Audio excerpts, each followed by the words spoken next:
If you're lecturing me, you must be rather competent at your job, right? I want to watch you speak with this old man on the phone. He's French, by the way. I had recently been rehired as a part-time employee after retiring. Taking directions from someone like me appears to make him unhappy. I was asked to bargain in French by Ryan, the recent hire who takes great pride in his Harvard degree. Go ahead and speak with him, old man. I thought you were being arrogant, didn't you? What's wrong? I will speak. Oh. I got a slight shove on the shoulder from Ryan. I was getting really irritated. Is that correct? I inhaled deeply before picking up the phone. Ryan's face went white when he saw what I did. William is my name. After years of arduous labor, I recently retired this year at the age of 65. During my retirement farewell tour, I was requested to stay with the company on several occasions. I was pleased that my efforts had been acknowledged. I therefore made the decision to rejoin a sizable, reputable trading organization where I had ties after talking it over with my wife. I was anxious to demonstrate that I still had what it took, since I never imagined that I would be able to find another work at 65. But my wife and I had also organized a trip overseas. You know, you don't need to exert yourself too much. You truly enjoy what you do, don't you? What are you discussing? Of course, I value you more than my job. However, if you wanted to, are you certain you could still work a full-time job? No, everything is all right. I've already put forth enough effort. Let the younger generation take the initiative. My wife was aware of my enthusiasm for my work and how much I genuinely enjoyed it. But I wanted to take advantage of the opportunity to travel with you. Since our honeymoon, this would be our first time traveling alone. In order to have a flexible schedule, I asked to be employed as a part-time employee during my interview. William, we would be overjoyed to have you, they added. The business was more than willing to comply with my request. I was lucky enough to begin working part-time at this new company because they promised to modify my schedule as needed. The task was made easier by the fact that I knew a few faces from past interactions. Naturally, I had a lot of new information to learn, but I quickly caught up by using my experience to make up for my advanced age. People around me valued my hard work, just as they did before I retired. As expected, William, you're incredibly fast. I'm getting older, though. I used to learn things much more quickly in the past. Ask me anything if you don't understand. I'm also becoming rather proficient at this profession. The familiar staff welcomed me even though, in terms of my start date, I was officially the junior. Given my prior work expertise, a few of them even approached me with inquiries when they were stuck. I didn't hesitate to communicate what I knew. It was satisfying to know that my experience may still benefit others, despite the fact that I am now an elderly man. Work is a lot of fun. I'm happy to have found employment in this field once more. I was leading a really happy life. Following a month-long training program, it was time for the new hires to be assigned to their departments. Of course, there was also a new hire in our department. In the midst of the office, we were all called together. This time of year is upon us once more. Please assist the new member who is joining us if they require assistance. The new employee was urged to introduce themselves by the department supervisor, who pushed them ahead. In front of everyone, the newcomer took a stand. He had a smart suit and was fairly attractive. He parted his lips to say something. Hey, does he use English? Incredulously, everyone in the department cocked their heads. Suddenly, the new guy was speaking in English, although it was difficult to understand what he was saying. I apologize for it. I've spent a lot of time at Harvard. Anyway, it's good to meet everyone. Ryan is my name. I'm excited to collaborate with you. Ryan, the newcomer, lowered his head. Everyone cheered courteously, even though they were surprised that he was speaking English. Ryan smiled smugly, seeming as though he mistook their shocked looks. I apologize for that. Sometimes I just forget to speak English because I'm so accustomed to it. When I was a Harvard student, 5 more minutes of Ryan talking about himself. He made sure everyone knew how outstanding his English was by mentioning multiple times that he was a Harvard graduate. So, yeah, it's time to return to work. Let's conclude with the introductions. All right, Ryan, I'm excited to work with you. Thank you, indeed. I'm excited to collaborate with you as well. The boss, Mark, interrupted him and told everyone to return to work. Ryan smiled brightly in response. Since then, Ryan has been a constant topic of discussion in the department.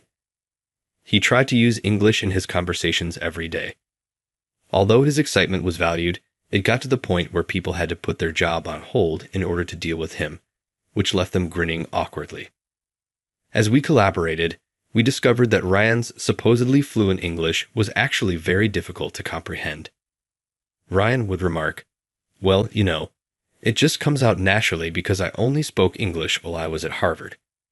However, his English was hard to understand, even for native English speakers, and at times we couldn't understand a word he was saying. But he boasted so much that nobody was willing to tell him it out loud. We simply nodded in agreement to continue the conversation even when we couldn't understand what he was saying. Then Ryan came up to me one day. He posed a question, but I tilted my head in perplexity, unable to understand what he was saying. "Could you say that again?" I said. Ryan spoke again, but his unintelligible pace and pronunciation made it impossible to follow. "School" was the only word I could make out. I chose to ask him for a favor, though, because I didn't think I could understand even if he repeated it in English. "Would you mind saying it in Japanese?" Ryan clicked his tongue irritably at my attempt at a courteous grin. "Hey, you're not understanding." "English? Why is this guy working here when he doesn't even speak English? Everyone working for this company is expected to speak English fluently." Ryan's tone was obviously sarcastic, At that moment, nobody else was present. Ryan gave me a quick smack on the shoulder, knowing this. "Hi, elderly gentleman. I wanted to know where you attended college. English is taught even in Japanese universities, correct?" Actually, though, I didn't attend college. I only received my middle school diploma. "How come?" "In middle school, you're not telling the truth. How did you join this organization?" Ryan started laughing so hard that tears started to form in his eyes. "Oh, hurry up. Really? Is this business so in need of employees that it is employing an elderly man who has only completed middle school and is unable to communicate in English? Oh, I see. I take that you were employed as a janitor." Ryan strolled past me, laughing as though he had no more use for me. Ryan's attitude toward me had a significant change after that day. As we passed each other, he would murmur something in English and snicker behind my back. His tone made it obvious that he was making fun of me, even though I was still unable to grasp his English. His conduct began to worsen once he somehow discovered out I was working part-time. However, throughout my many years of employment, I had already met numerous people who were similar to Ryan. I kept a mature demeanor and tried not to let it get to me too much. He will most likely become bored and quit eventually, so long as it doesn't interfere with my work. In light of that, I carried on enjoying my job as normal, and, when returning home, spending time with my wife. Even if Ryan's presence made things a little more difficult, I was still leading a happy life. William said, "Oh, David, what's up?" A few days later, "I want you to take care of things. Will you look at this for me?" I was given some paperwork by the department manager, David. Looking through them, I saw that they were regarding a contract with St Corporation, a big American firm. With locations across the world, St Corporation is among the biggest corporations in the world. I was well acquainted with them. I figured you'd be the best guy for this because they have so many branches. Are you certain that giving someone who works part-time such a large job is acceptable? Oh, William, hurry up. I have faith in you. Oh, Ryan, by the way. David called out to Ryan, "Hey, Ryan." Ryan answered right away, but he scowled a little when he saw me. As David went on, "What is it, David?" His scowl changed to one of perplexity and rage. "Ryan, you'll be helping William because you speak English well. Learn from him and observe his methods." "How come?" Am I meant to help William? As a helper. Yes, keep an eye out since I may give you similar assignments in the future. I'm depending on you, William. I got it. David left the department with a smile on his face. To make copies of the documents, I went to the printer. I heard Ryan complaining behind me. Why must I? Why is this elderly man involved? It was impossible for me not to sigh deeply. I turned to Ryan and scolded him calmly but firmly, looking him in the eye. Work is work, whether you like it or not. Together, let's accomplish this. You may be given this on your own one day, as David mentioned, so listen carefully. The documents are here. I'll go reserve a conference room because we're about to begin our meeting. Hold on there. Ryan appeared unhappy. He took the copies from me without a word, and I left to make the lodging reservation. I went to the archives to locate more items after securing the space and messaging Ryan. Ryan had already left when I brought the paperwork back to the department. My coworkers claimed that he had already made his way to the meeting room. I also picked up my laptop and went inside the room. You're running late. I've been holding out. As soon as I opened the door, Ryan mumbled. I became irritated since his tone was very different from when David was present. He was still young, though, and I told myself that he must have been quite frustrated with me. I handed Ryan the extra documents and opened my laptop on the desk. I wanted to know more details. Since we're working with a big business, the typical Japanese techniques might not be effective. Getting as much information as you can is crucial. Document research is essential. I gave the materials to him. These and these are here. Be sure to read them through. He grabbed the papers out of my grasp and nearly pulled them out. Why must I help this elderly man? He's not even fluent in English. Are you even familiar with that laptop? Do you want me to demonstrate keyboard usage for you? I'm perfectly capable of using it. I made every effort to suppress my annoyance by clenching and squeezing my fist tightly. Since he's still young, it was unavoidable. He will inevitably make mistakes at work as well, and rebellion is to be expected. I thought Ryan would work hard this time around because I had saw him approach his work with a serious mindset in the past. All that mattered was that he could successfully finish this large assignment. In light of that, I forced myself not to get upset at what Ryan had said. We began talking about how to move forward with the discussions based on the information we had once he had completed reading the documents. We should concentrate on promoting this since this company is excellent in this field and they appear to be searching for it at the moment. No, this is superior. I would do it this way if it were up to me. However, that strategy might lead to issues that haven't even arisen yet. Furthermore, there wouldn't be much of a loss. All right? What topic are you discussing? The other business might sustain large losses even if ours are little. Thus, we ought to. Are you serious? That would just result in less profit and needless labor. Ryan resisted all of my recommendations.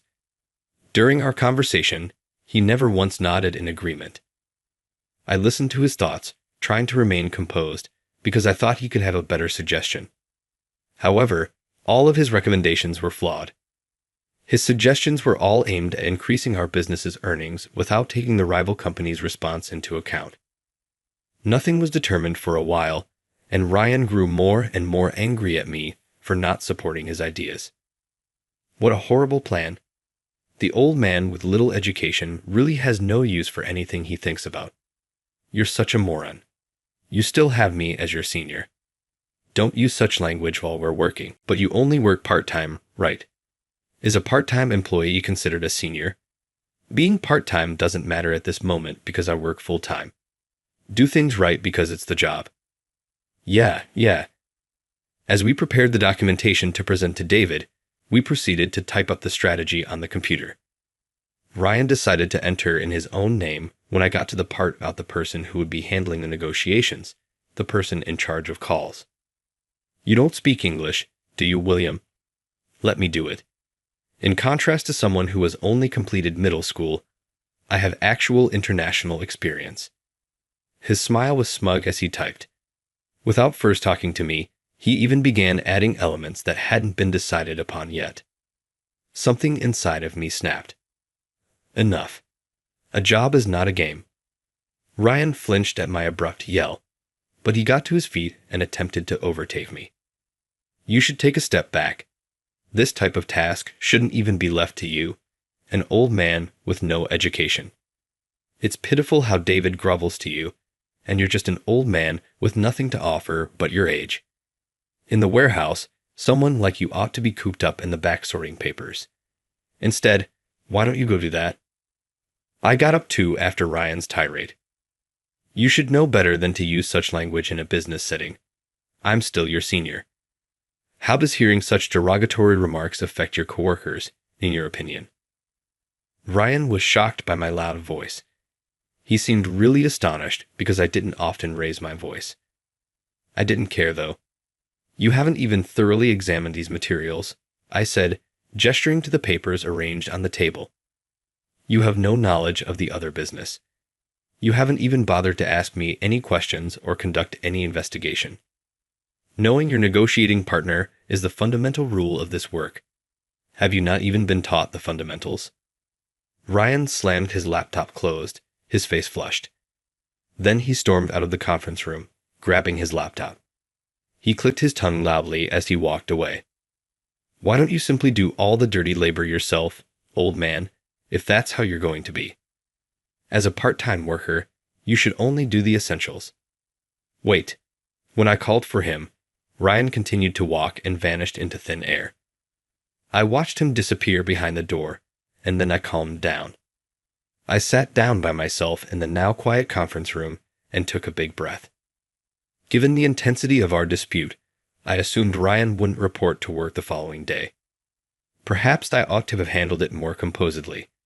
As I made my way to work that morning, I experienced a slight sense of regret and loneliness. But as soon as I got there, Ryan walked right over to me with a somewhat arrogant expression. William, good morning.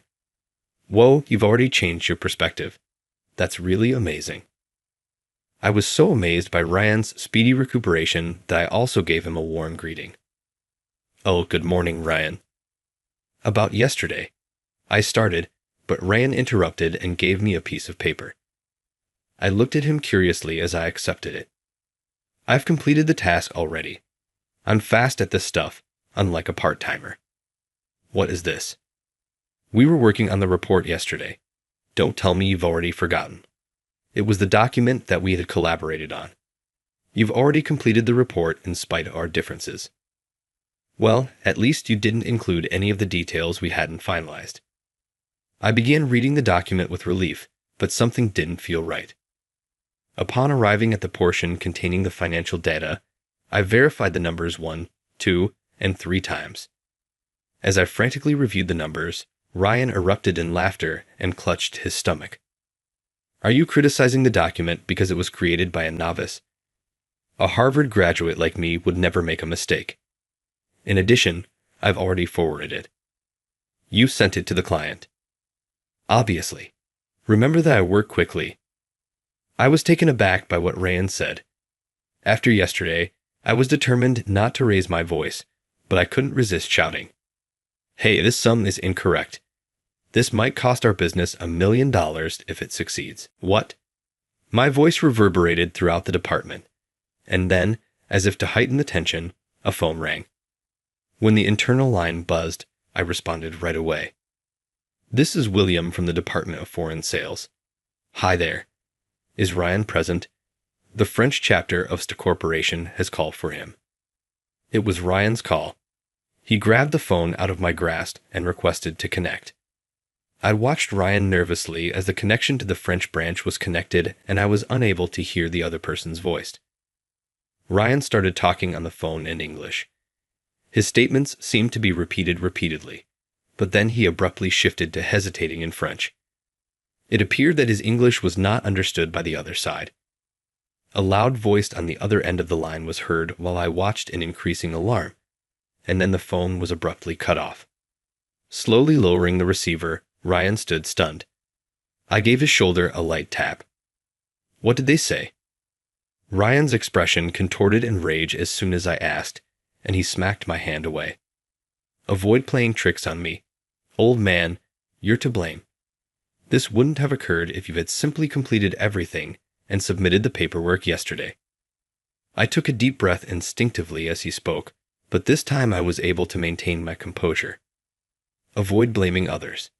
This was the result of your careless behavior. Tell me what they said, please.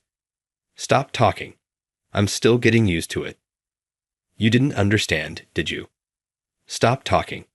Despite my limited knowledge of French, I was able to understand the words. I tried to stabilize Ryan by putting a soothing touch on his shoulder. Slow down. Make sure to take notes the next time you speak with them on the phone, and let me explain anything you don't understand.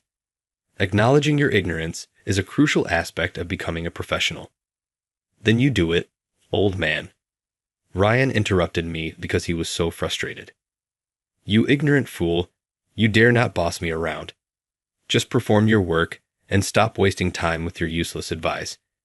He chuckled at me and gestured toward the phone. It was a scornful, mocking chuckle. Go ahead, give it a shot. You believe you're really intelligent, don't you? Mr. Middle School Education, let's see what you can do. The individual on the other end speaks French, by the way.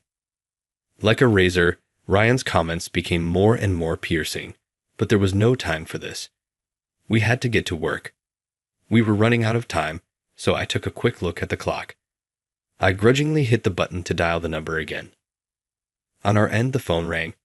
This is Street Corporation's French branch. Hi, this is Japan's inspirational operator. Please let me talk to your representative. Yes, of course. Just a minute. I turned to look at Ryan.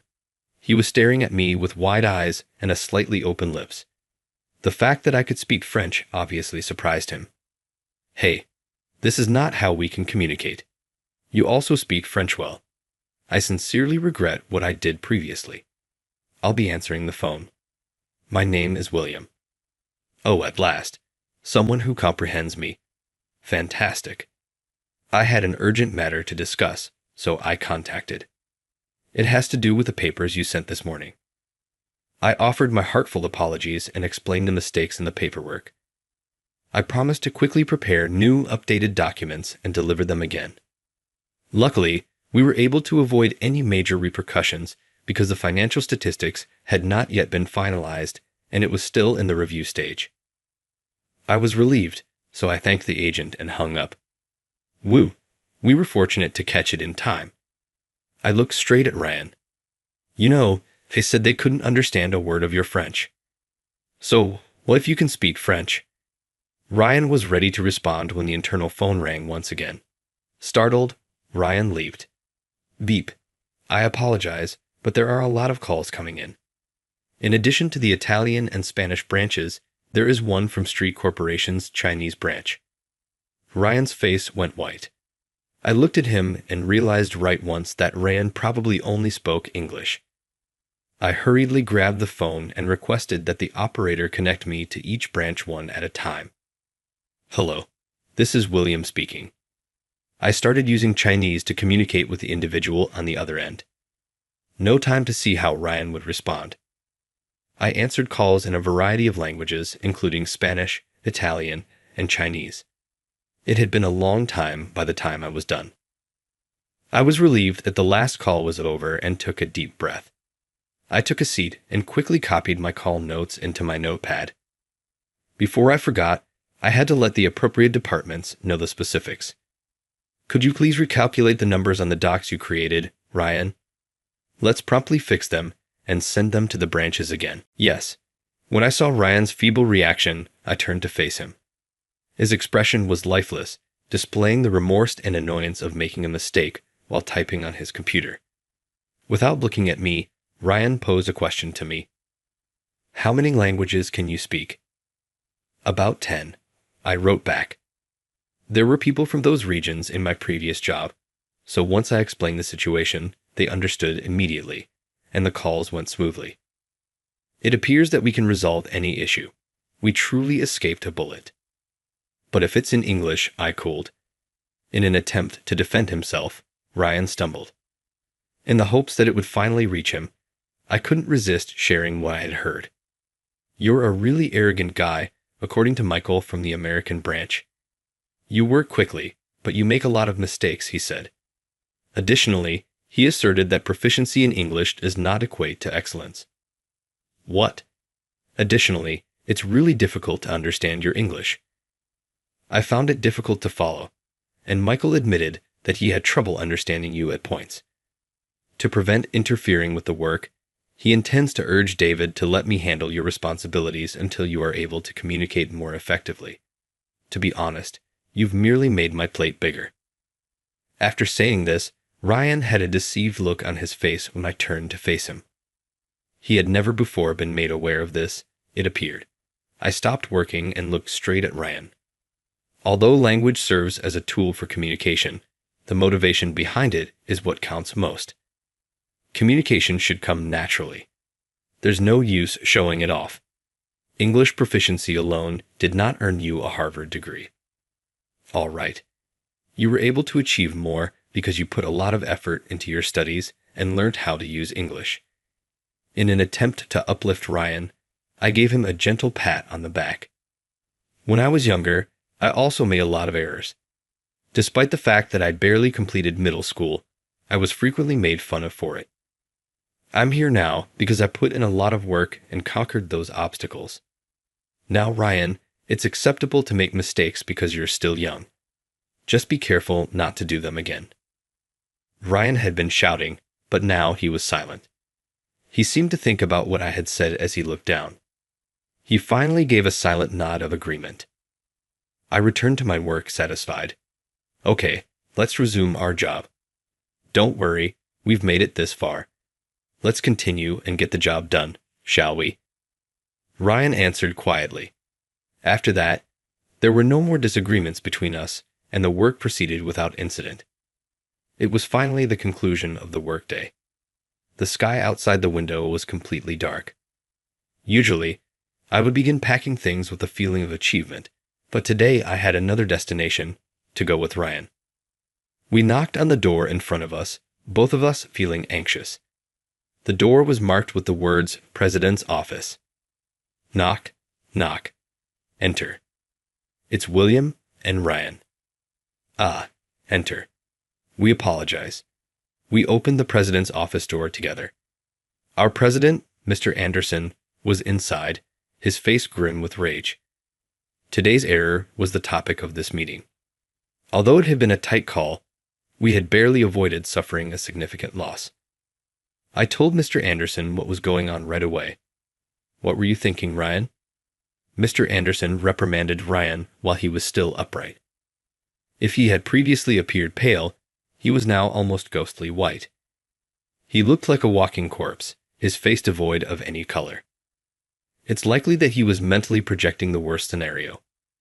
He tightened his fists, bowed his head desperately, and fought back tears. I also bowed deeply to Mr. Anderson as I stood next to him. The president stopped reprimanding. I'm really sorry, Mr. Anderson. Ryan made a hasty decision, but I too have some responsibility. I didn't fulfill my obligation to properly advise him. I shall now approach my work with a fresh sense of diligence. I continually lowered my head in contrition.